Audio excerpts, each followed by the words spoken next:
On the morning of March 17, 1982, a CIA field operative named Thomas Brennan sat in a cafe 3 blocks from the Brandenburg Gate in West Berlin, staring at a cup of cold coffee he hadn't touched in 40 minutes.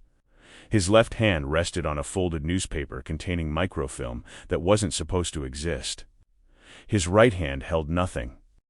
In 6 hours, he would return to an empty apartment in Virginia and spend the next 11 days searching for a woman the State Department would claim had never been married to anyone. The microfilm would be gone. The coffee would remain cold. And somewhere across the wall that divided the city like a scar across the face of civilization itself, his wife would be sitting in a room with no windows, answering questions she didn't understand about a husband who had made one mistake. The mistake was technical. A reversed serial number on a dead drop location. Building 447 instead of building 744. A transposition so simple that any clerk could have made it. Except Thomas Brennan wasn't a clerk. He was a NOC officer operating under commercial cover as an industrial equipment salesman, and the dead drop wasn't supposed to contain microfilm at all. It was supposed to contain cash payment for an East German physicist who had been feeding the agency information about Soviet radar installations near the Polish border for 8 months. The physicist's code name was Nightingale. The money was 12,000 Deutsche Marks in used bills. The microfilm contained satellite imagery of Soviet submarine pens in Murmansk that had been reclassified 3 weeks earlier as beyond top secret. Part of a program so sensitive that fewer than 40 people in the entire Western intelligence apparatus knew it existed. Thomas had placed the wrong package in the wrong location at precisely 4:47 a.m. under cover of darkness, using a magnetic hide bolted beneath a storm drain grate in what he believed was the correct building's courtyard. By 6:15 a.m. he was back in West Berlin. By 9:30 a.m. Nightingale had retrieved the package, opened it in what he thought was the safety of his laboratory bathroom, and immediately understood that he was holding something that would get him killed.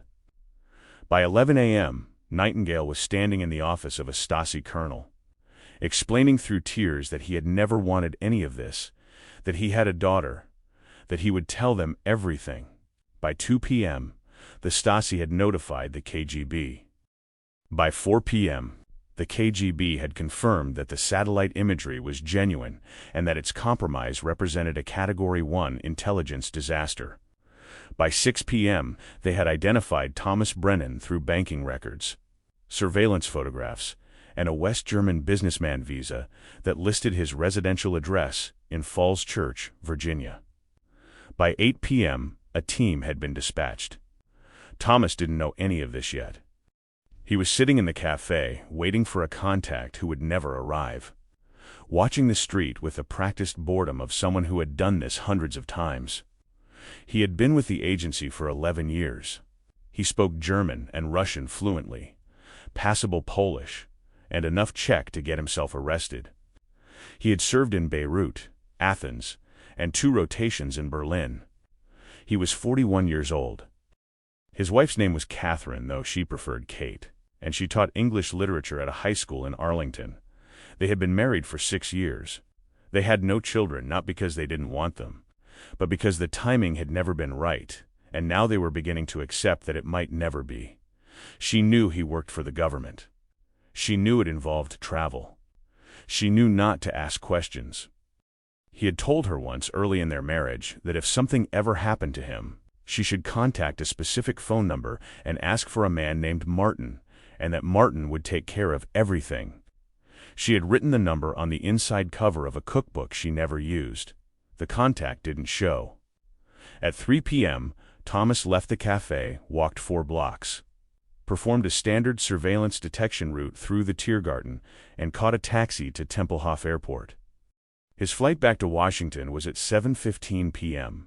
He would land at Dulles at 11:40 p.m. local time, clear customs by 12:30 a.m., and be home by 1:30 a.m. Kate would be asleep. He would slip into bed beside her, careful not to wake her, and in the morning they would have coffee together before she left for school. This was the plan. This was always the plan. He cleared security at Tempelhof at 6:45 p.m. The gate was quiet. He bought a newspaper and a package of mints. He sat in a plastic chair near the window and watched planes taxi in the golden light of early evening.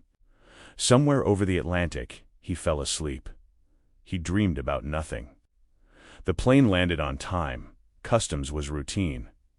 His car was in long-term parking where he had left it 5 days earlier, a beige Ford sedan with a crack in the windshield he kept meaning to fix.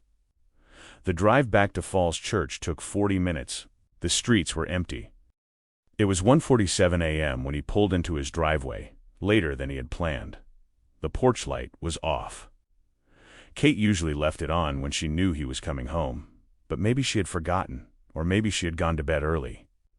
He unlocked the front door. The house was dark. He flipped the light switch in the hallway. Nothing looked wrong. Nothing looked different. The mail was stacked on the entry table. Her keys were in the ceramic bowl by the door. Her jacket was hanging on the coat rack. He called her name.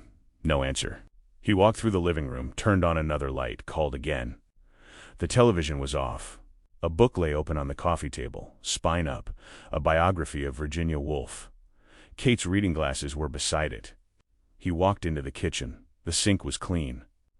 A single coffee mug sat in the dish rack. Everything was in its place. He walked upstairs. The bedroom door was open. The bed was made. This was wrong. Kate never made the bed. It was something they joked about. He opened the closet. Her clothes were there. He checked the bathroom. Her toothbrush was in the holder. He went back downstairs and checked the garage. Her car was gone. He stood in the kitchen and tried to think. Maybe she had gone to a late movie. Maybe she was at a friend's house. Maybe there was a school emergency. He picked up the phone and dialed her school's after-hours line. No message. He called her sister in Baltimore. No answer. He called the hospital. No one by her name had been admitted. He sat down at the kitchen table and stared at the empty coffee mug in the dish rack. It was 2:30 a.m. He tried to remember the last conversation they had before he left. He had called from Berlin 2 days ago. She had sounded tired but normal. She said she loved him. He said he loved her too. He said he would be home soon. He picked up the phone and dialed the number he had given her years ago, the one she was supposed to call in an emergency. It rang 4 times. A man answered. Thomas said his name and his operational designation. The man asked him to wait. 2 minutes passed. A different voice came on the line. It was Martin. Thomas said, "My wife is missing." Martin said, "Where are you calling from?" "Home. I just got back." "When did you last see her?" 5 days ago." Before I left, there was a pause. Thomas could hear typing in the background. Martin said, "Stay where you are. Don't call anyone else. Someone will be there in 20 minutes. "What's happening?" "Stay where you are." The line went dead. Thomas sat at the kitchen table and waited. He didn't turn on any more lights. He stared at the coffee mug. 23 minutes later, headlights swept across the front windows. He heard car doors close. 3 men came to the door. They didn't knock. They used a key. The first man through was Martin, older than Thomas remembered, gray at the temples, wearing a dark suit that looked like it had been slept in. The other 2 were younger, operational types, no names offered. Martin said, "Pack a bag." "You're not staying here." "Where's my wife?" "We don't know yet." "What do you mean you don't know?" Martin looked at him with the expression of someone delivering a terminal diagnosis. "There was a problem in Berlin. We think it's related." "What kind of problem?" "The kind that gets people taken." Thomas felt something cold move through his chest. "Taken by who?" "We're trying to confirm. Pack a bag." "We need to move you to a safe location while we sort this out. I'm not going anywhere until you tell me what happened."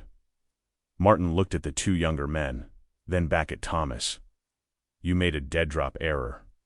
Wrong location. The package ended up in hostile hands. They identified you. They couldn't get to you because you were already out of country, so they improvised." Thomas stared at him. "They took Kate." "We think so." "Where?"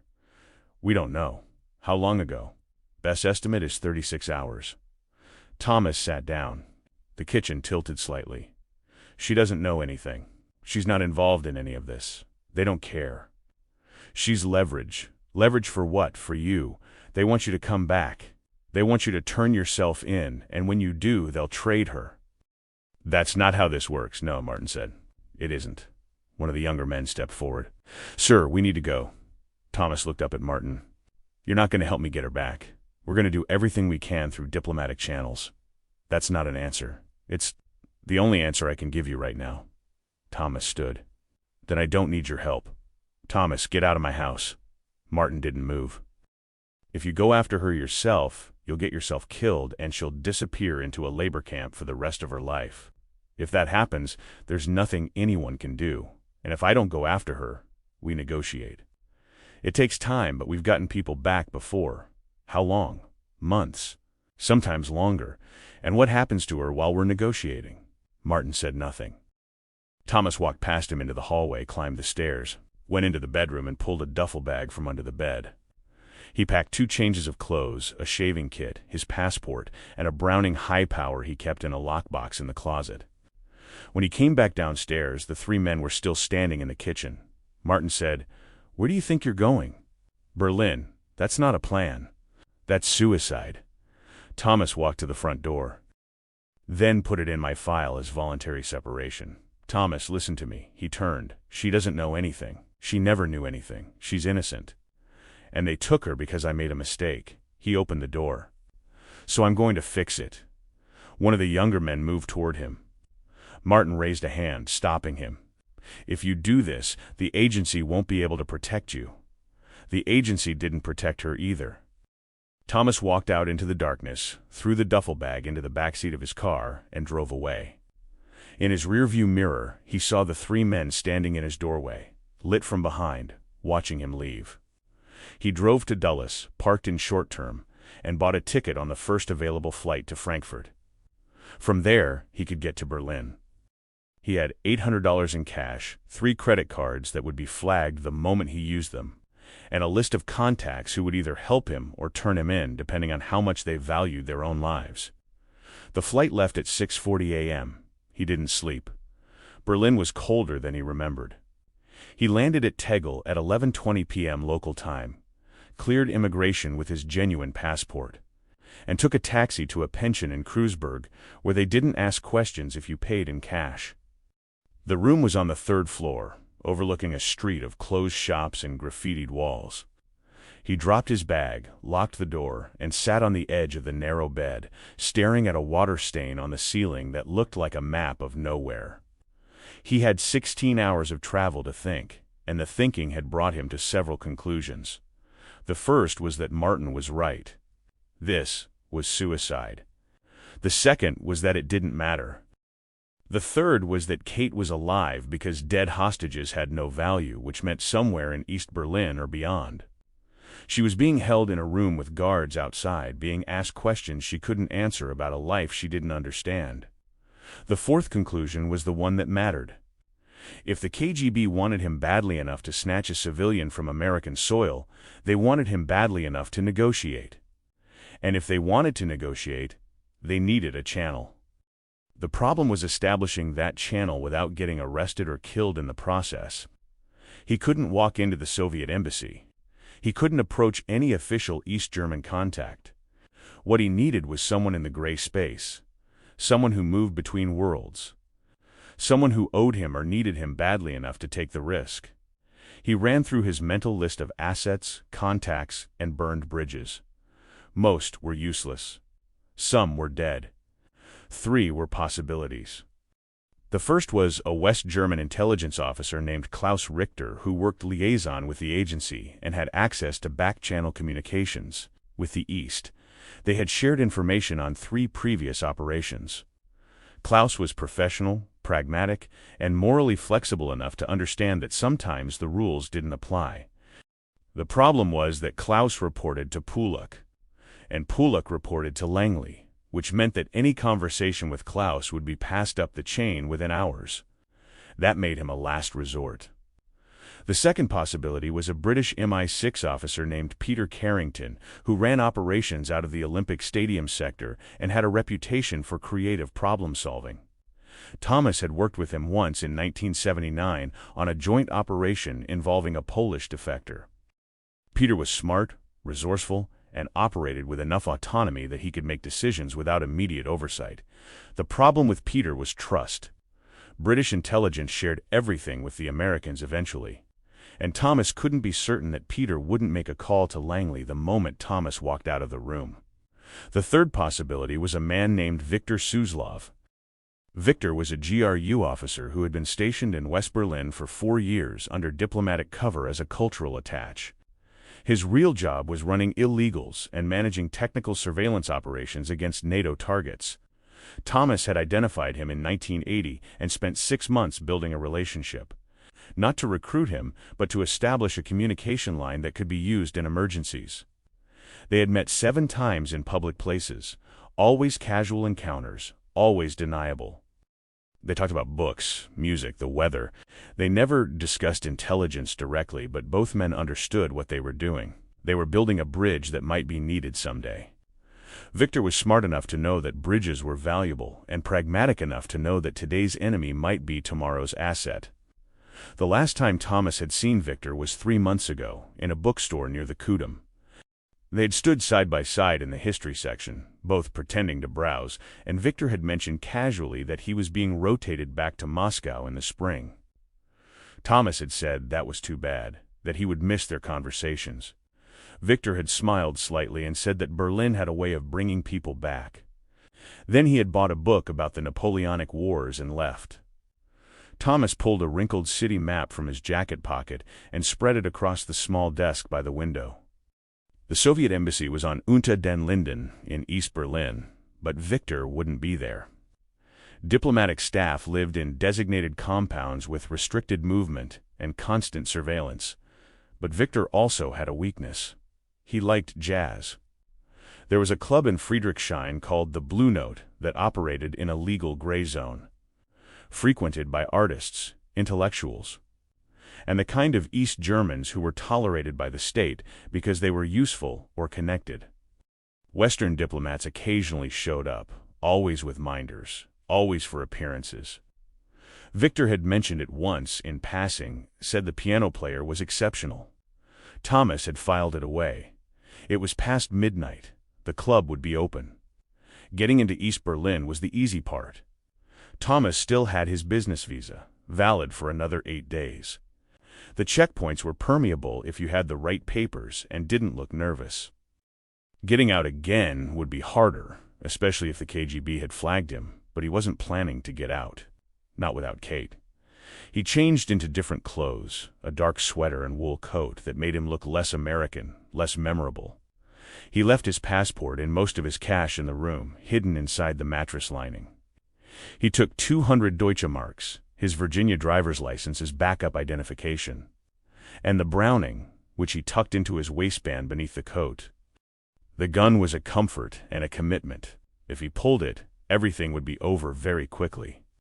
He took the U-Bahn to Friedrichstraße station, the main crossing point between West and East. The platform was nearly empty at this hour, just a few late travelers and a drunk slumped against a tile wall. The train came, old and rattling, and carried him into the border zone. At the checkpoint, he presented his business visa and passport to a young Stasi border guard who looked bored and underpaid.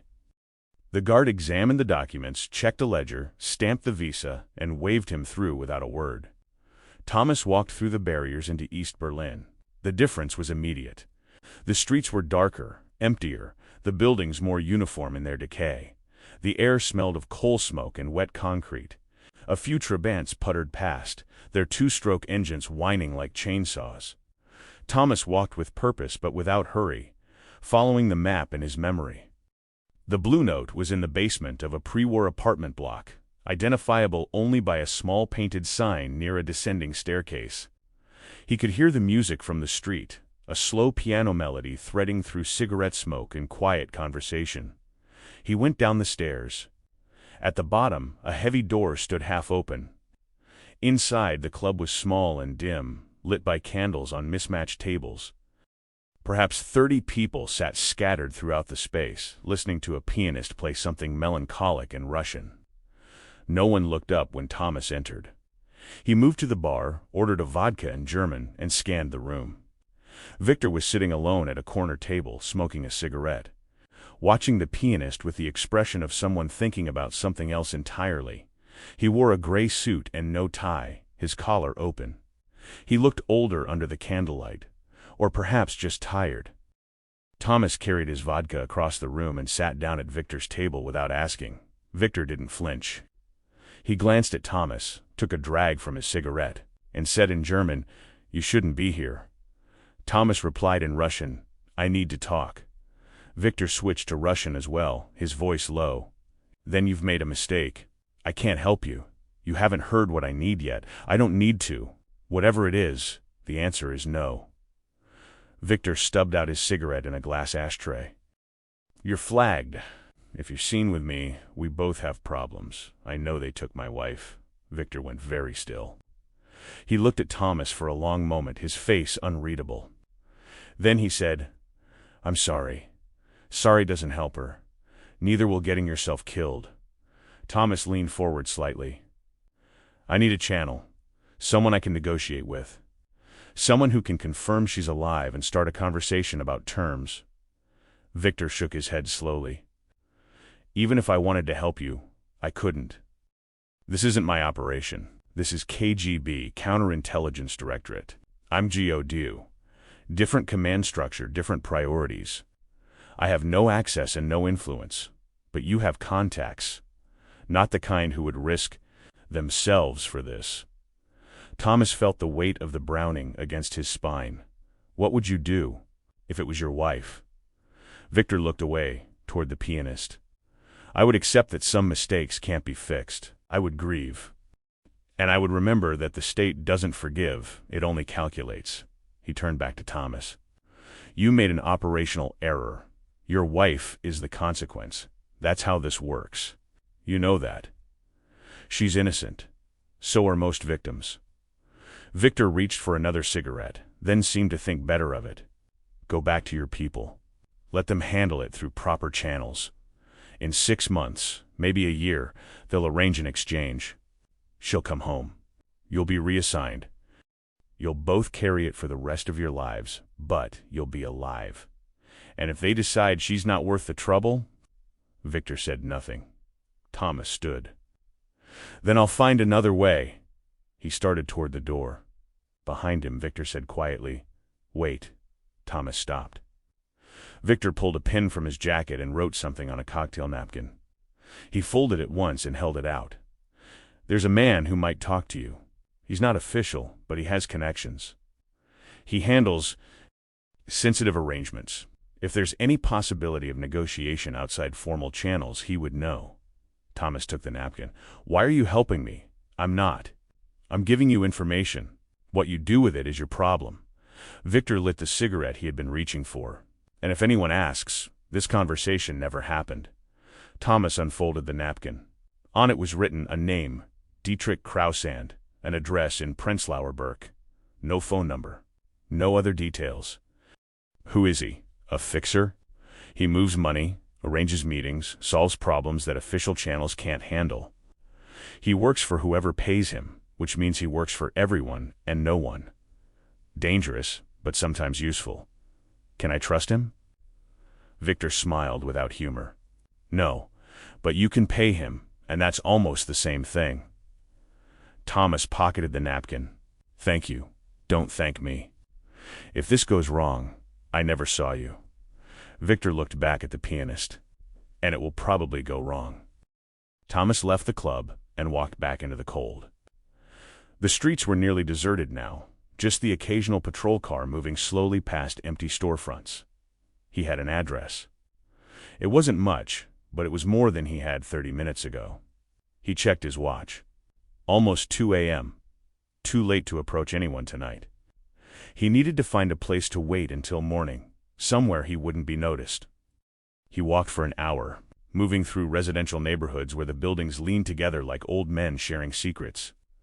He found a pension near Alexanderplatz, smaller and dingier than the one in West Berlin, run by an ancient woman who took his money and gave him a key without asking his name. The room was barely large enough for the bed. A single window looked out onto a courtyard filled with rusted bicycles and broken furniture. He lay down without undressing and stared at the ceiling until pale light began to show around the edges of the curtain. At 8 a.m., he left the pension and walked to Prenzlauer Berg. The address Victor had given him was a fourth-floor apartment. In a building that looked like it had survived the war only through stubbornness, the stairwell smelled of cabbage and mildew. He climbed the stairs and knocked on the door marked 4C. No answer. He knocked again, harder. A voice from inside male irritated. "What?" Thomas said in German. "I'm looking for Dietrich Kraus." A pause. "Who sent you?" "A mutual friend." Another pause. Then the sound of locks turning. The door opened a few inches, still chained. A man's face appeared in the gap, middle-aged, unshaven, suspicious. "What friend?" "Someone who appreciates jazz." The man studied him for a moment, then closed the door, unhooked the chain, and opened it fully. Dietrich Kraus was shorter than Thomas expected, heavy around the middle, wearing a stained undershirt and gray slacks. His apartment was cluttered with newspapers, ashtrays, and stacks of paper that might have been documents or might have been trash. A cat sat on a windowsill, watching Thomas with yellow eyes. Dietrich said, "You're American." "Yes, CIA." Thomas hesitated, then nodded. Dietrich laughed, a short, bitter sound. "They're looking for you. You know that, right?" "I know." "And you came here anyway. Either you're very brave or very stupid." Dietrich lit a cigarette, didn't offer one to Thomas. "What do you want?" "They took my wife. I want to get her back." "Define they." "KGB." "Maybe Stasi. I don't know exactly." Dietrich blew smoke toward the ceiling. "And you think I can help with that?" "I think you know people who can." "Maybe I do. But that kind of help costs money. A lot of money." "How much? For a preliminary conversation?" 20,000 Deutsche Marks.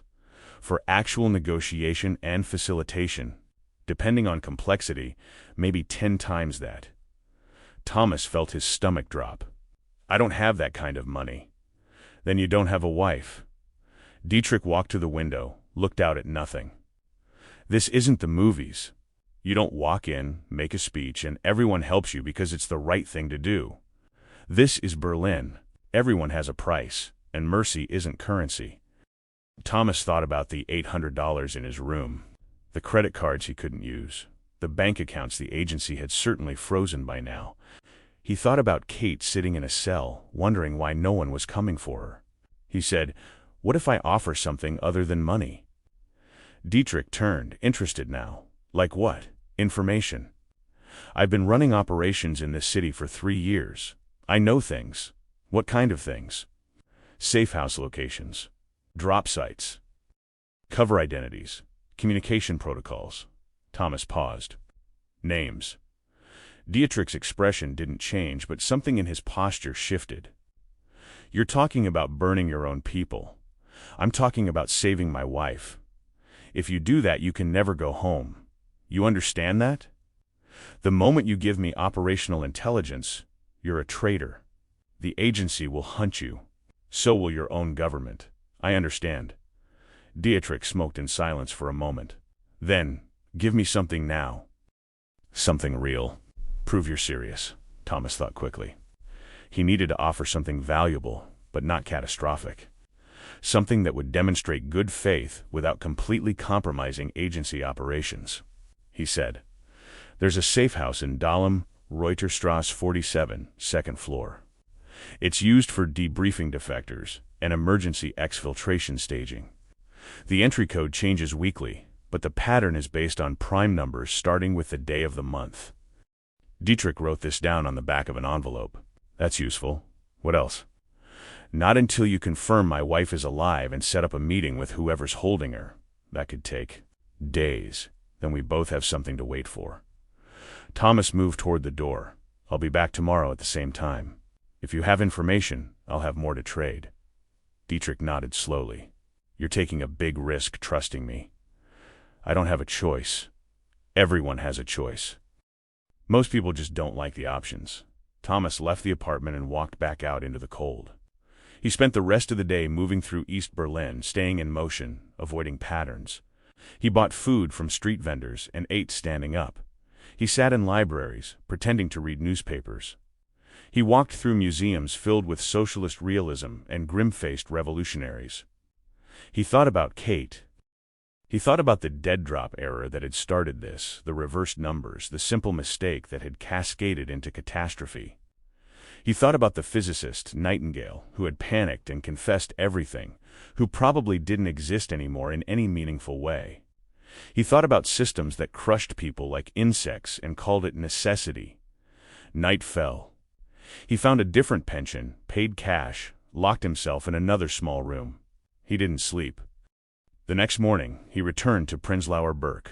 Dietrich answered the door more quickly this time, already dressed, looking like he hadn't slept either. "She's alive," Dietrich said without preamble. "They're holding her in a facility outside the city. I don't have the exact location yet, but I have confirmation." Thomas felt something loosen in his chest. "How do you know?" "Because the people who took her want you to know. They want you anxious, desperate, willing to make deals." Dietrich stepped aside, let Thomas into the apartment. "They're offering an exchange. You for her. Direct trade. When? They haven't said yet. But they want more than just you showing up. They want intelligence. Specifically, they want to know about a program called Bronze Hammer. Ever heard of it?" Thomas had. Bronze Hammer was a joint NSA-CIA signals intelligence operation targeting Soviet military communications in the Baltic region. It involved submarine-deployed listening devices and satellite intercepts. It was so highly classified that Thomas only knew about it because he had once handled logistics for a technical officer involved in the deployment. He knew the program name, the general structure, and a few key details. Not everything, but enough. "I know some things about it," Thomas said carefully. "Then you have leverage." Dietrich poured 2 glasses of vodka, handed one to Thomas. "Here's how this works. I'll arrange a preliminary meeting. You'll meet with a KGB officer, probably mid-level, someone with authority to negotiate but not to make final decisions. You'll demonstrate that you have valuable information. They'll confirm your wife's location and condition. Then we discuss terms. And your fee? I'll take it out of the intelligence you provide. The agency will consider that payment enough when they calculate what you've cost them." Thomas drank the vodka. It burned going down. Set up the meeting. Dietrich made phone calls throughout the day. Speaking in rapid German and occasional Russian, his voice shifting between obsequious and threatening, depending on who was on the other end. Thomas sat in a chair by the window and watched the street. People came and went. A woman hung laundry on a line strung between buildings. Children played a game with a ball and chalk marks. Normal life, continuing despite everything. At 4 p.m., Dietrich hung up the phone and turned to Thomas. "Tomorrow, 10 a.m., there's a warehouse in Lichtenberg, near the old rail yards. You'll meet with someone there. Come alone. No weapons. How do I know they won't just grab me? You don't. But if they wanted you without negotiation, they could have taken you already. They've known you were in the city since yesterday. The fact that you're still free means they want what you have more than they want you." That evening, Thomas walked back to West Berlin through Checkpoint Charlie. The guards barely looked at his passport. He returned to his room in Kreuzberg, retrieved the Browning from its hiding place, and sat with it in his lap for a long time. Then he unloaded it, tucked it back under the mattress, and tried to sleep. He couldn't. He kept seeing Kate's face, imagining her in a cell. Trying to understand what was happening to her, wondering if he was coming. He had promised her once, years ago, that his work would never touch her life. He had believed it when he said it. He had been wrong. The next morning dawned gray and cold. Thomas crossed back into East Berlin at 8:30 a.m., took the S-Bahn to Lichtenberg, and walked through industrial streets lined with warehouses and abandoned factories. The address Dietrich had given him was a brick building with broken windows and a rusted sliding door. No signs, no visible security. Thomas approached slowly, watching for surveillance, for traps. The sliding door was open just wide enough for a person to slip through. Inside, the warehouse was empty, except for scattered debris and pigeons roosting in the rafters. Light came through holes in the roof. dusty shafts cutting through darkness. At the far end, near a loading dock, a man stood waiting. He was tall, lean, wearing a leather jacket and dark trousers. His face was unremarkable, the kind you would forget 10 minutes after seeing it. He didn't introduce himself. In English, he said, "You're late." Thomas checked his watch. "It's 2 minutes past 10. In my profession, that's late." The man gestured to a wooden crate. "Sit." Thomas sat. The man remained standing. "You understand why you're here?" the man asked. "Yes. Then let's not waste time. Tell me what you know about Bronze Hammer." Thomas had prepared for this. He said, "It's a signals intelligence operation targeting Soviet naval communications in the Baltic. It uses submarine-deployed acoustic sensors and satellite intercepts. The operational center is at Fort Meade, but field coordination runs through a station in Norway." The man's expression didn't change. "That's public information for anyone paying attention. Tell me something that isn't." "The sensors are deployed along a specific line running from Gotland to Kaliningrad. They're designed to look like marine debris. Each unit transmits encrypted data to a relay satellite designated Carillon 3. The encryption is rotating AES with a 512-bit key." Now the man looked interested. "Go on." "The program has been running for 18 months. In that time, it's intercepted approximately 4,000 discrete communications, most of them routine, but 3 contained references to a submarine development program that NATO didn't know existed." "Which program?" Thomas shook his head. "Not until I see my wife." The man smiled slightly. "Fair enough." He reached into his jacket and pulled out a photograph. He held it up so Thomas could see. It was Kate. She was sitting in a chair in what looked like an interrogation room. Her face was pale but composed. She wore the same clothes she had been wearing the last time Thomas saw her. Someone had written a date on the bottom of the photograph in white ink yesterday. "She's been cooperative," the man said. "Answered every question we've asked, though of course she knows nothing. We've treated her well. No physical coercion has been necessary." Thomas stared at the photograph. Kate looked tired but unbroken. Relief flooded through him, followed immediately by renewed fear. She was alive, but she was still their prisoner.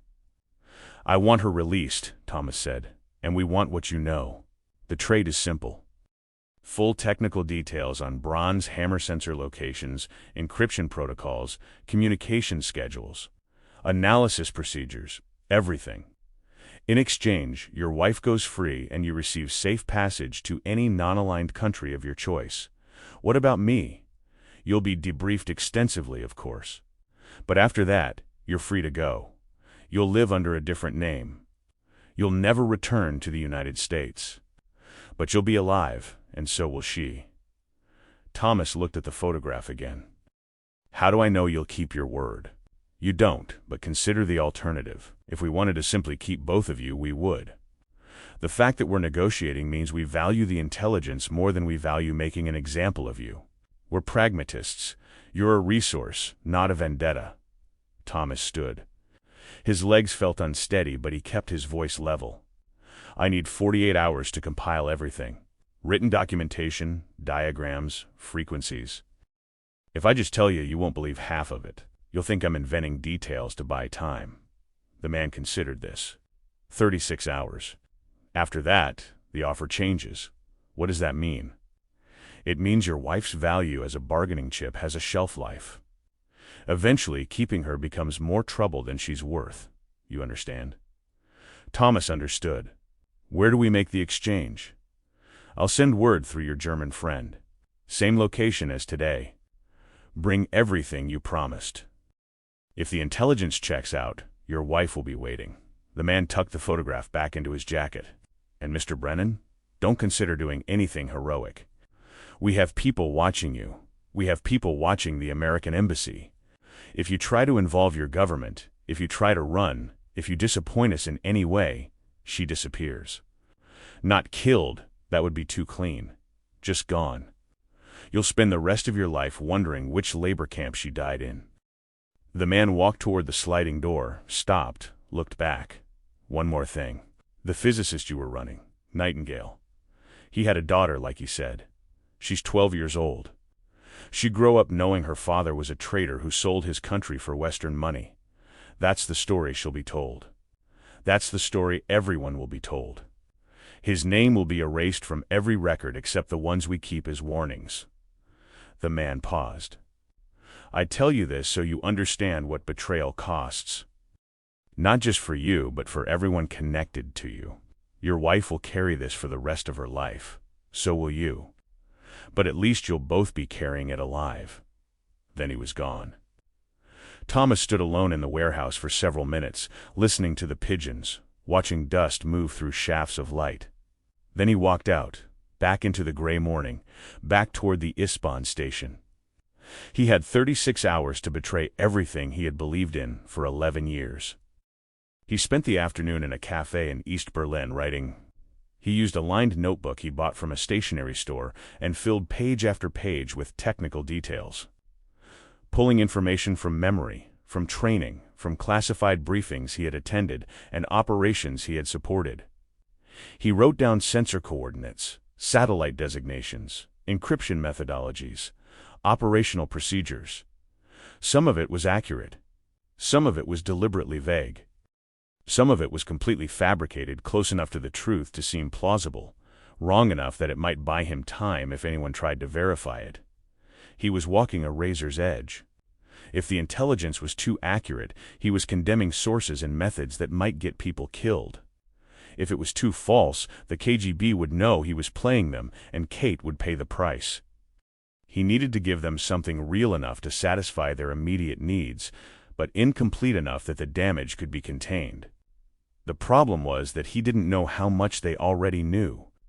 Intelligence services traded information constantly, through defectors, through intercepts, through sheer patient accumulation of small details. They might already have pieces of bronze hammer. They might be testing him to see if he would tell the truth. Or they might know nothing and be hoping he would fill in all the blanks. He decided on a middle path. He would give them the technical architecture, but not the current operational status. He would give them sensor locations that were scheduled to be moved in the next month anyway. He would give them encryption protocols that were already being phased out. He would give them enough to make them think they had won something valuable, but not so much that the damage would be irreparable. It was a calculation built on hope and desperation, and he knew it might not work. By evening, he had filled 40 pages. His hand ached. The cafe was closing. He paid his bill, took the notebook, and walked back to his pension in Prenzlauer Berg. He didn't risk going back to West Berlin. Too much exposure at the checkpoints. Too many opportunities for someone to decide that tonight was the night to pick him up. He lay on the bed in the dark and thought about Kate. He tried to imagine what she had been thinking when they came for her. She would have been at home grading papers or reading when the door was kicked in or the lock was picked or however they had done it. She would have fought. Not physically, Kate wasn't violent, but she would have demanded answers. Insisted on calling someone, refused to cooperate until they made her understand she had no choice. Then they would have drugged her or bundled her into a car or walked her out at gunpoint, and she would have disappeared into the machinery of covert war. She had married a man who traveled for business. She had built a life around that understanding. She had never asked him to explain the gaps in his stories. The nights he came home smelling like cigarette smoke and fear, the way he sometimes woke up speaking in languages she didn't recognize. She had trusted him. And that trust had destroyed her life. He slept in fragments, waking every few hours, checking the notebook to make sure it was still there. The next day he continued writing. More details, more diagrams. He drew maps from memory, marked coordinates, explained technical processes. By the afternoon of the second day, he had filled 78 pages. It was everything he could remember, everything he could invent, everything he could risk giving them. At 6 p.m., Dietrich knocked on his door. "Tomorrow morning," Dietrich said. "Same place. 9 a.m. Bring the documentation. They'll have your wife there." "How do you know?" "Because I confirmed it. I told them if they didn't bring her, there would be no deal, and you would disappear." They agreed. They want what you have badly enough to play it straight. Dietrich looked at Thomas with something that might have been pity. "Get some sleep. Tomorrow, is going to be the worst day of your life, but it might also be the last day of this particular nightmare. Thomas didn't sleep. He sat at the small desk and reviewed everything he had written, checking for contradictions, for details that might get someone killed, for lies that might collapse under scrutiny. At 3 a.m., he stopped. There was nothing more he could do. The pages were filled. The story was told. Now it was just a question of whether the story was good enough. At 8 a.m. he left the pension. The morning was cold and bright. He took the S-Bahn to Lichtenberg, arrived 20 minutes early, and walked the perimeter of the warehouse district, checking for surveillance, for ambush positions, for anything that looked wrong. He saw nothing, which meant either they were very good or they were planning to honor the agreement. At 8:55 a.m., he entered the warehouse through the same sliding door. The space looked exactly as it had 2 days before. Empty. Abandoned. Light through holes in the roof. Pigeons in the rafters. But this time, there were 3 people waiting. The same man in the leather jacket stood near the loading dock. Beside him was a woman in a dark coat, middle-aged, severe, holding a briefcase. And sitting on a wooden crate, her hands zip-tied in front of her, was Kate. Thomas stopped walking. Their eyes met across the empty space. She looked thin, exhausted, but her expression was steady. She didn't cry. She didn't call out. She just looked at him with a kind of tired recognition, as if she had known he would come and had been waiting patiently for this moment. The man in the leather jacket said, "Do you have what we agreed on?" Thomas held up the notebook. "Everything. Bring it here." Thomas walked forward slowly. As he got closer, he could see details. Kate had a bruise on her left cheek. Her clothes were wrinkled and dirty. Her hair, usually carefully brushed, was tangled and unwashed. But she was alive. She was whole. He handed the notebook to the woman with the briefcase. She opened it, flipped through pages, reading quickly, professionally. Her expression gave nothing away. After several minutes, she closed the notebook and spoke to the man in Russian. "It appears complete. We'll need to verify the technical details, but the structure is consistent with what we know." The man nodded. He turned to Thomas. "One of our people will escort your wife to a location near the border. You'll be taken separately for debriefing. When we're satisfied that the information is accurate, you'll both be released into West Berlin. The entire process will take approximately 48 hours. Thomas felt his chest tighten. That wasn't the agreement. The agreement was immediate exchange. The agreement was intelligence for freedom. You've provided the intelligence. Freedom requires verification. The man's voice was patient, like a teacher explaining something to a slow student. You're not in a position to renegotiate, if you take her again. There's no guarantee you'll let her go, that's correct. But it's also your only option. The man gestured to 2 other men who had appeared from the shadows near the loading dock. They were large, expressionless, clearly security. You can cooperate and trust that we're professionals who value our reputation for keeping deals. Or you can make this difficult, in which case your wife returns to her cell, and you join her. Choose quickly." Thomas looked at Kate. She shook her head slightly, a small movement that meant don't fight this. She understood, maybe better than he did, that resistance now would accomplish nothing. He turned back to the man. "If anything happens to her, yes, you'll find us, you'll make us pay, etc. I've heard it before. It's not impressive, and it's not relevant." The man nodded to the security officers. "Take them separately. Standard protocols." One of the officers moved toward Kate. She stood without resisting. The zip tie on her wrist was cut and replaced with handcuffs. She looked at Thomas one more time, her expression unreadable, and then she was being led toward a door at the back of the warehouse. Thomas started after her. The second officer stepped in front of him, blocking his path. The man in the leather jacket said, "You'll see her again, assuming the information checks out. And if it doesn't, then you'll have made things very difficult for both of you." Thomas was taken through a different door, down a concrete stairwell, into a basement that smelled of mold and old machinery. The room they put him in was small, windowless, furnished with a metal table and 2 chairs. They left him alone. He sat down and waited. Hours passed. No one came. There was no clock. He tried to track time by counting heartbeats, but kept losing count. Eventually, the door opened. The woman with the briefcase entered, followed by a different man, younger, wearing wire-rimmed glasses and carrying a folder. The woman sat across from Thomas. The younger man stood by the door. She said in English, "I've reviewed your documentation. It's mostly accurate." Mostly?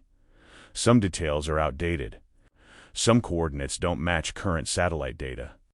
Some frequencies are close but not precise. She opened the folder and pulled out several pages covered in notes.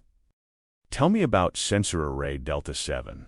You've listed its location as 54.8 degrees north, 19.2 degrees east.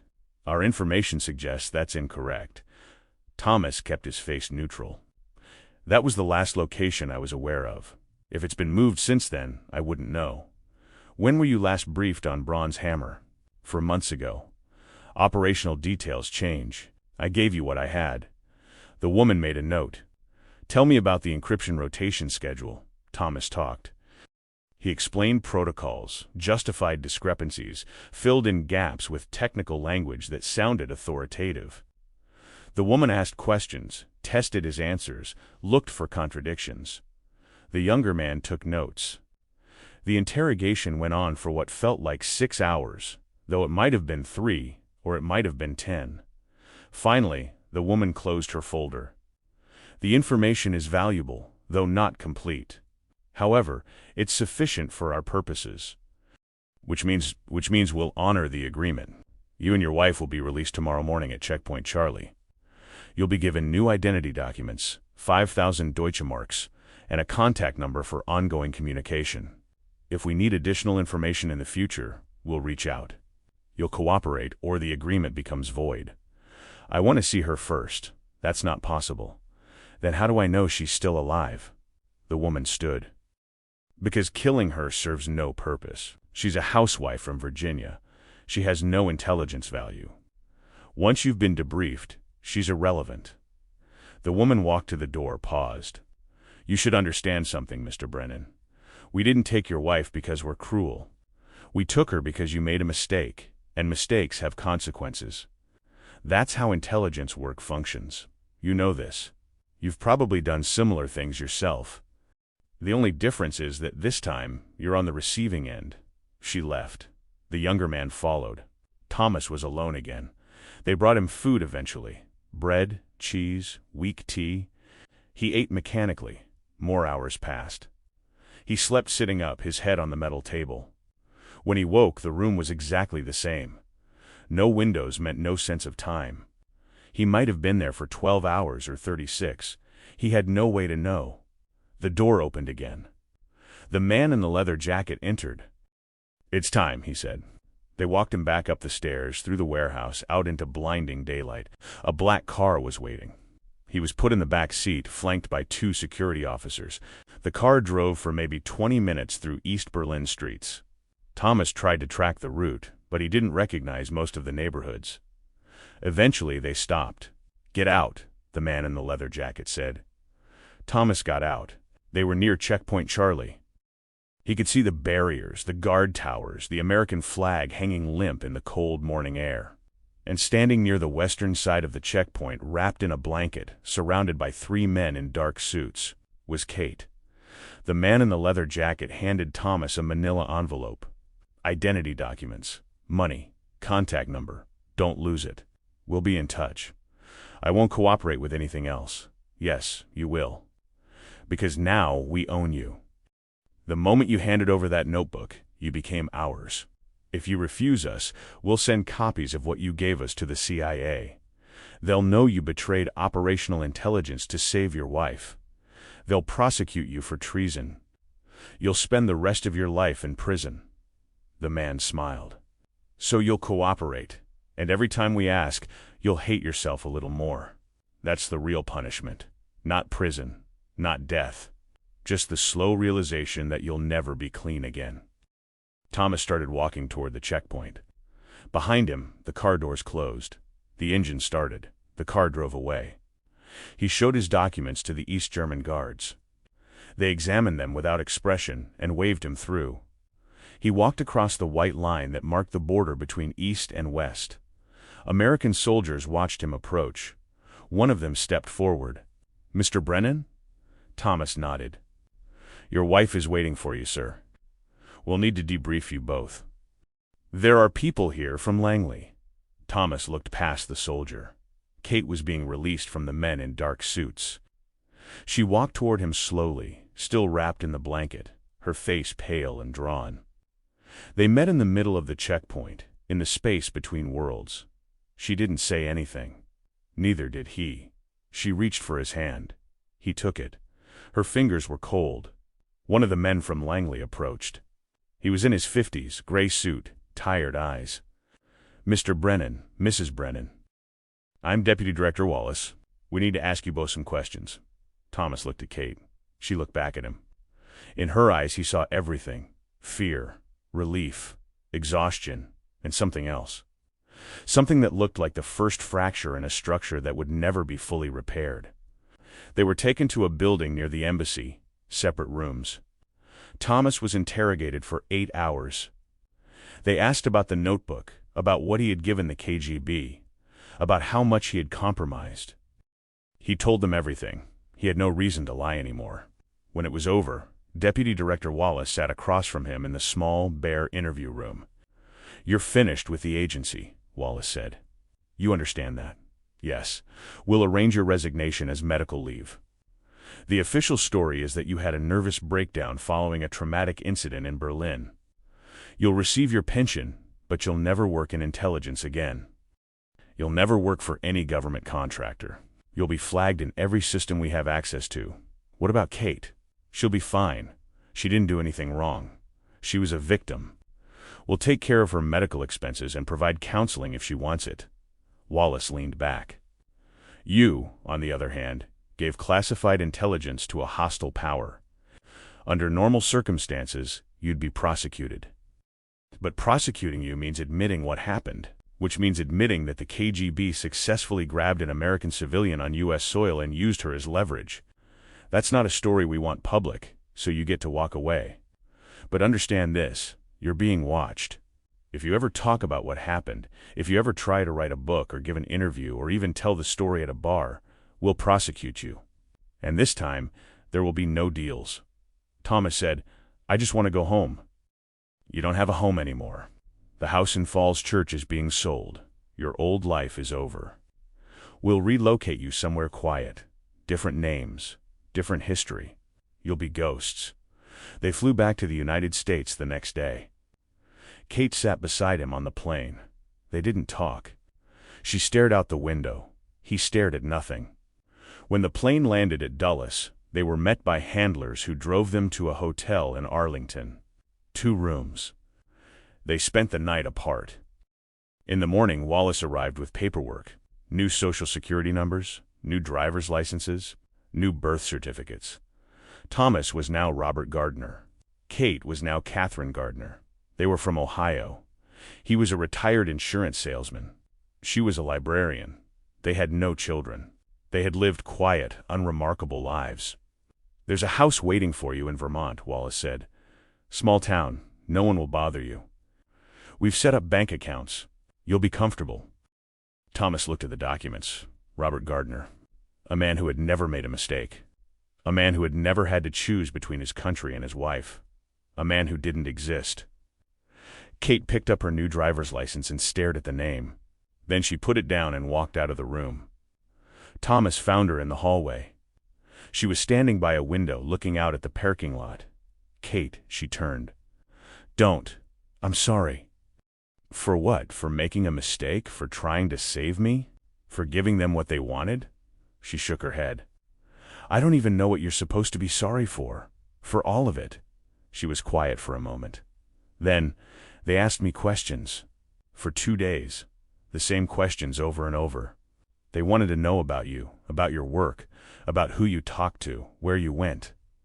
I didn't know anything. I kept telling them I didn't know anything, but they didn't believe me. They thought I was lying, or hiding something, or protecting you. She looked at him. I wasn't protecting you. I genuinely didn't know. And that's the part that hurts the most. I didn't know my own husband. I was trying to keep you safe. By lying to me for 6 years? By keeping you separate from a world that destroys people. And how did that work out? Thomas had no answer. Kate turned back to the window. I don't know if I can do this. Live under a false name in a town where no one knows us. Pretend to be someone I'm not. Pretend that none of this happened. We don't have a choice. There's always a choice. You made yours when you handed them that notebook. I'm allowed to make mine too. What does that mean? She didn't answer immediately. When she spoke again, her voice was very quiet. It means I need time. It means I can't look at you right now without seeing everything that happened. It means maybe we go to Vermont and maybe we figure out how to be Robert and Catherine Gardner. Or maybe we don't. She walked away down the hallway. Thomas stood by the window and watched cars move through the parking lot. Normal people, living normal lives, going to work or going home or going nowhere in particular. He envied them. They moved to Vermont 3 days later. The house was small, white with blue shutters, on a quiet street in a town called Woodford. Population 289. The neighbors brought casserole and pie. They introduced themselves as the Gardners, Robert and Catherine. Nice to meet you. Yes, we're settling in fine. Thank you for the welcome. Kate took a room at the back of the house. Thomas took the front bedroom. They lived like strangers who happened to share an address. She got a job at the local library. He didn't work. He sat in the living room and read newspapers and tried not to think about Berlin. Months passed. Then, a year. They spoke when necessary. They were polite. They divided household tasks and paid bills and maintained the fiction of a marriage that had survived trauma, but they both knew the truth. The marriage had died in a warehouse in East Berlin. What remained was just documentation and shared history. One evening in October, almost 2 years after Berlin, Thomas was sitting on the porch when Kate came home from the library. She sat down beside him. They watched the sun set over the mountains. The leaves were turning. The air smelled of wood smoke in approaching winter. Kate said, I'm leaving. Thomas nodded. He had been expecting this. There's a teaching position in New Hampshire, a private school. They're hiring for January. I'm going to take it. Do you want a divorce? I don't know. Maybe eventually. Right now, I just need to be somewhere else. She looked at him. You're not a bad person, Tom. You made a choice that most people would have made. You saved my life. I know that. But every time I look at you, I remember that room. I remember the fear. I remember not understanding why this was happening to me. And I can't get past it. I understand. Do you? Yes. And he did. He understood that some damage couldn't be repaired. He understood that love wasn't always enough. He understood that they had both become different people in that warehouse, and those new people didn't know how to live together. Kate stood. I'll move out next month. We can figure out the house and the legal things later. She went inside. Thomas stayed on the porch until the stars came out.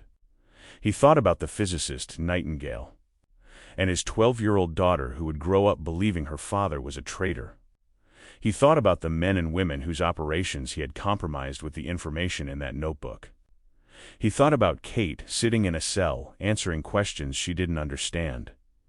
He thought about the price of mistakes. The Cold War ended 7 years later. The Berlin Wall came down. People danced in the streets. East and West became one Germany. Intelligence files were opened. Some secrets were revealed. Most remained buried. Thomas received a call one morning in 1994. A voice he didn't recognize told him that his obligation had been fulfilled. The KGB no longer existed. The files had been transferred or destroyed. He was free. He said thank you and hung up. He didn't feel free. He felt exactly the same as he had felt every day for the past 12 years. Hollowed out, permanently marked. Carrying a weight that would never lift. Kate remarried in 1997. He saw the announcement in a newspaper. She had kept her married name, Gardner, the false identity they had been given. She was still teaching. She looked happy in the photo, standing beside a man who taught history at the same school. Thomas hoped it was true. He hoped she had found a way to leave Berlin behind. He never did. He lived in the house in Woodford until he died in 2003. The neighbors remembered him as a quiet man who kept to himself. He never talked about his past. He never explained why he lived alone. When they cleaned out his house after he was gone, they found very little. Some books, some clothes, a few pieces of furniture. And in the back of a desk drawer, wrapped in old newspaper, a photograph of a woman sitting in an interrogation room. Her face pale but composed, a date written in white ink at the bottom. If stories like this make you reflect on how fragile loyalty really is, how easily the machinery of state can crush the innocent along with the guilty, consider what it meant to live through the Cold War not as a hero, not as a villain, but as someone caught between systems that valued ideology more than humanity. Thomas Brennan made a mistake. Catherine Brennan paid for it. And in the end, neither of them escaped. There were no victories in the Cold War, only survivors. And even survival came with a cost that echoed through every remaining day.